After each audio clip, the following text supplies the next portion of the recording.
So Nearby Lucas, what are we talking about today? A thing? The Thing. So Nearby Lucas, I adore The Thing, both the movie and the creature, but not the prequel movie. Right, okay. That's the thing.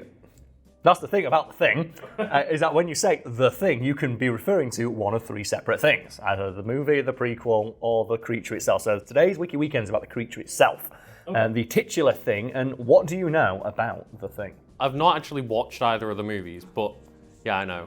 But I've watched a lot of like VFX breakdowns and stuff where they talk about how iconic The Thing is, and like how creative they were on the set and stuff. And I know that like The Thing is an alien that like kills and then either infects or pretends to be another being. Yeah, it violently assimilates all it comes into contact with. And I guess it's not really a big deal if you've not seen the movie because it's now so pervasive throughout pop culture, and we've mentioned it multiple times on the channel. You're aware of what it is just via pop culture osmosis, I imagine. Yeah, I've just seen a lot of like bits and pieces of the movie, and I've probably seen like all the iconic scenes either in like breakdowns or discussions about the ending and like what does the ending actually mean and things like that. Which is quite meta, really, given that, you know, the thing itself can break down into multiple different parts and each has a life of its own. But for anyone who's like Lucas who's not familiar with The Thing, allow me to educate you via the wiki. So we start with a quote from R.J. Macready about The Thing. This thing doesn't want to show itself. It wants to hide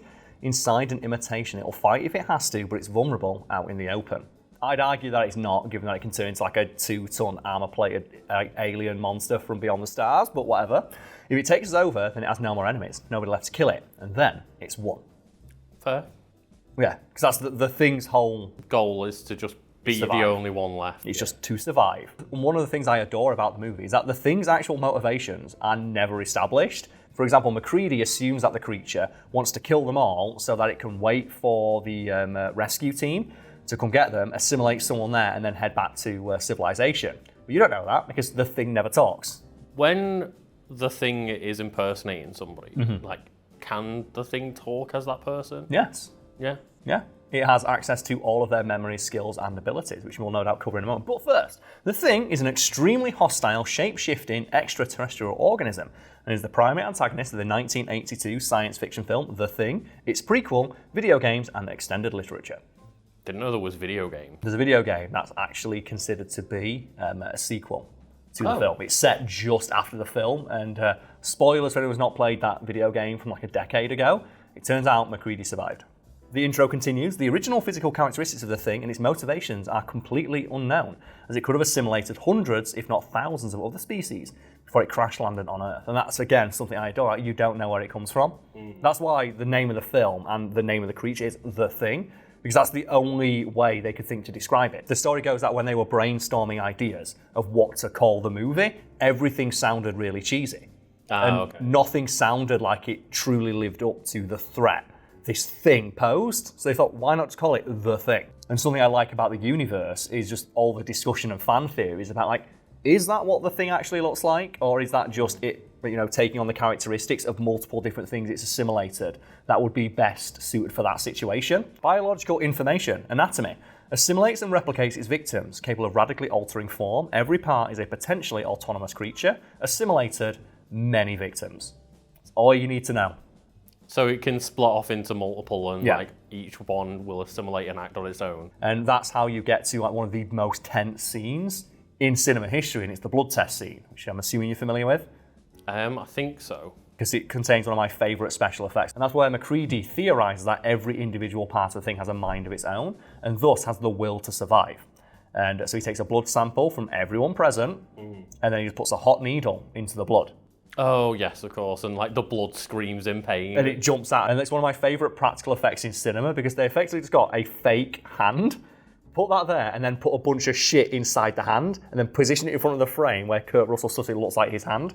Oh, okay, and if you watch the scene back, you can see that the hand does not move at all. But that effect really gets you because you don't know how they do it. We'll do you last.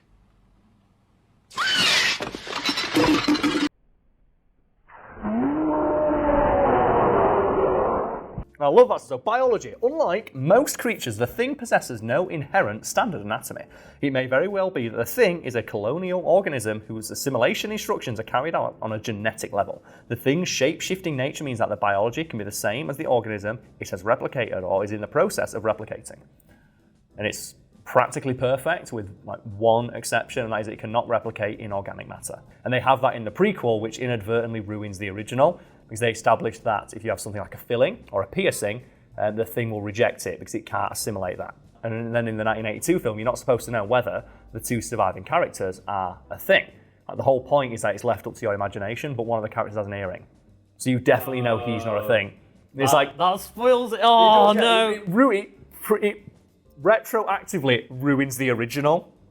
Oh, no, that's really upsetting, because that's one of the coolest endings, I'd argue, in like cinema history. This is just two people sat there just quietly acknowledging that it doesn't matter. And that either one of them could or could not be the thing. Or they themselves might be the things, how would you know? Exactly. And that's something that like, they talk about in the film. Like, if I was one of those things, would I even know it? And that would drive you insane. I will say, though, that like not being able to replicate inorganic matter, like they're missing a trick. Do you know like Prey, the game that came out like a few years ago? I'm familiar with it, but it's been on my list of things to play for a while. So one of my favourite things about that game is that the mimics can just be like a mug on a desk. And there's moments where you can like be, because you gain like some of their alien powers and stuff, and you can like take over fire hydrants and just like wobble down the corridor at people and stuff. That reminds me a little bit of the show Red Dwarf, where they have what's called the emo morph, I think it is. It's a very obvious reference to the thing. Only it, similarly to the things in Prey, can replicate any object. And they just have a moment where they're like walking under deck, like, we don't know where this thing, it could be anything. And they're just all paranoid, like, oh my God, it's in the walls. Ah! And it's like, oh no, that was my mistake. You're experiencing a classic knee-jerk paranoid reaction to a terrorist situation. It's essential at this time that we hit the wall! The thing has the ability to reconstitute itself following immense damage and is invulnerable to most conventional forms of attack. However, it is vulnerable to fire and potentially molecular acid, since they would destroy the creature on a cellular level. And it's that typical horror movie thing, isn't it? Like fire cleanses everything. Like good old fire. Nothing ever goes wrong when you've got some fire on. Just got a problem? Set it on fire. No more problems. Well, if there's nothing left, then there's nothing to worry about, Carl. And I'd argue that makes no sense, because like they clearly show when they burn the thing, it's like all charred on the outside. It's like there's probably some juice on the inside. And if like its blood is enough to escape and run around and like infect people, there's probably like a couple of cells in there that have not been completely charred. I mean, yeah, it's like Dragon Ball all over again, isn't it? When changing forms, it bursts open and allows a variety of strange and terrifying forms and bits of previously assimilated anatomy to form, such as tentacles, insect-like limbs, eyes, teeth, claws, even faces. Oh, God. And that's where you get like what I consider to be like the magnum opus of practical effects, which is the dog thing.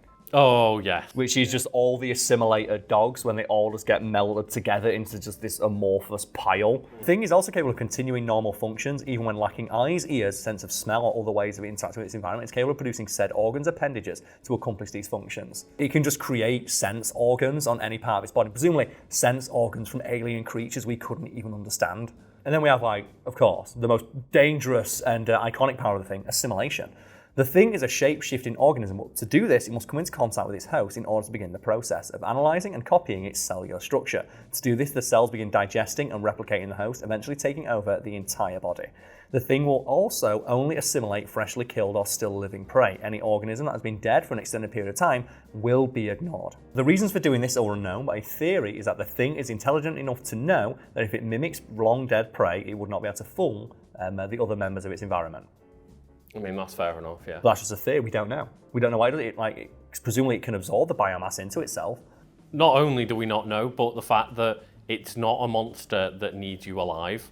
Nope. It can murder you and then take over, which is so much scarier than something that needs you alive to take over your body. And then once it's killed you, it can use your face to go kill your loved ones. Alternately, it may rely on the bloodstream to rapidly assimilate prey. Copper was killed by the Norris thing by biting off both his hands, so presumably exposed to the thing's infection, yet his corpse showed no signs of reviving as an imitation. Presumably he bled out so quickly that the infection had no time to spread before his biomass was rendered useless by death. So it isn't an instantaneous process? No, and they say like just one cell, once it's in you, it'll just slowly spread through your bloodstream, replacing all your cells. It's like at all of those zombie movies, isn't it? Yep. Just cut off my limb if I get bitten in that. And that's one of the things I like about the film World War Z, where you have Brad Pitt's character, where he gets the blood in his eyes, and he runs to the edge of the building, and he's timing it to see, like, is this how infection is spread? And he realizes, no, it's not spread via this means. So he gets, like, the blood in his eyes or something like that. Right, So he runs to the edge of a building. He's like, if I feel myself start to want to jump off the edge and kill myself. Replication. After the thing has assimilated an organism, it's capable of imitating them down to their memories, characteristics, mannerisms, and all of their traits. Even anatomical anomalies, such as health defects like Norris's weak heart, are replicated. So it even replicates you with your, like your nerfs and your buffs. Yeah, but somehow can't just get an earring or a tattoo right. Yeah. And when the thing becomes cut in two, both those pieces become their own creature and operate separately. For example, when the Norris thing's head grows, legs and attempts to escape. Oh, yeah, it does, yeah. Just the little walking The little walking head. And you just like, you've got to be fucking kidding me. It's like, ah! Instincts. The thing has only assimilation and self-preservation in mind. As seen, the thing will selfishly save itself or even attack other forms of itself in order to avert attention and suspicion. That's like brutal, that, innit? Yeah. Like, no, that's the thing, get him. Say if you're in that base and you take over 2 people without them finding out, or they assume that there's only one, then you could, as the, person A, thing A could tell them that thing B is the problem. Yep. Then they assume the problem's dealt with. One of the things I like about that thing game I mentioned is one of the mechanics is trust, where you have to keep proving that you're not a thing, or people won't listen to you. And you only have like limited ways to do that, so it's like doing a blood test. So if people don't trust you or they think you're acting in a way that seems a bit too suspicious, they're like, well, you're infected. It's like, no, I'm not. Well, you clearly are, because why would you do this? Only a thing would do this, and then you have to prove that you're not a thing. And if you can't, your teammates will attack you. And that is ripe for a fucking remake, because that's such an interesting concept. Well, I mean, it is a concept that they use to make Among Us. Yeah, and I'm glad you said that, because someone in comments is going to do it. Of course, that's why I mention it, yeah. That's a very simple application of that concept, and it's more based on like the real world of like, do you trust your friends or not? The answer which is almost always no. Intelligence. The thing's level of intelligence is a function of its size. The larger the thing, the more intelligent it is likely to be. And I love this, likely, we don't know. Okay. The smaller the thing, the less intelligent it will be. Macready's blood test is directly dependent on this idea, proving that a smaller section of the creature, such as a petri dish of blood, would defend itself violently for self-preservation, where the larger creature, such as a human imitation, will be smart enough to stay hidden. And there's a really great moment in that scene I want to point out for whoever edits this one, and it is that every single person in that scene has what's known as eye lights, which is where they just shine a bit of light into the actor's face, so they have like a little glint of light there. Everyone except the person playing the thing. The person who is the thing does not have that eye light, and their eyes look really dark. And it's one of those subtle things you'll never notice until it's pointed out by a weirdo like me, and it's like, that's supposed to, there's no humanity in there.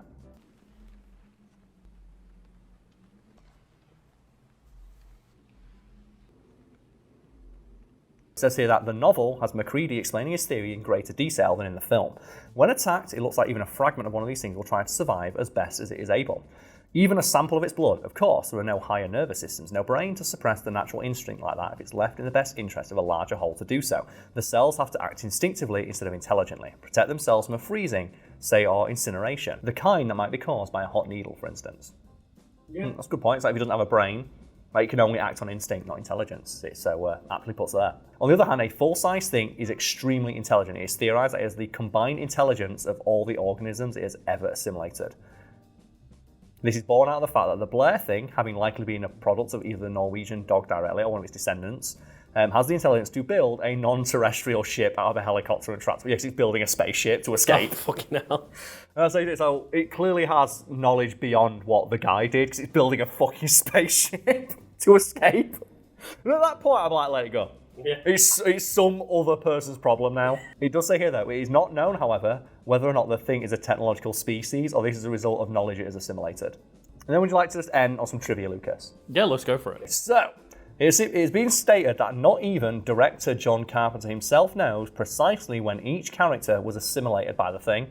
And I can't imagine it's been easy for John Carpenter over the years of every time he talks about his movie. It's like, so when did people get assimilated? It's like, I don't know. But you made the film. Well, I don't know. You're not supposed to know, that's the point. Yeah, but do you know? It's like, no one knows, that's the point. In the director's commentary of the 2011 prequel, Mathis states he believes things have no true form since they are microscopic in nature. That's scary, that ain't it? Like this big. I want to fight that. Can you imagine if they just made like 1 million tiny little tigers? Do you know they turn it to tigers and they'll just like crawl on your skin? Do you know that thing like getting bit by bed bugs or dust mites or something? Yeah, But imagine if they were tigers. I imagine you could just make like 1 billion tiny tigers. We need to get John Carpenter on this. Like John Carpenter, I know you've retired from filmmaking and you just want to like, just play video games and smoke weed, but come on.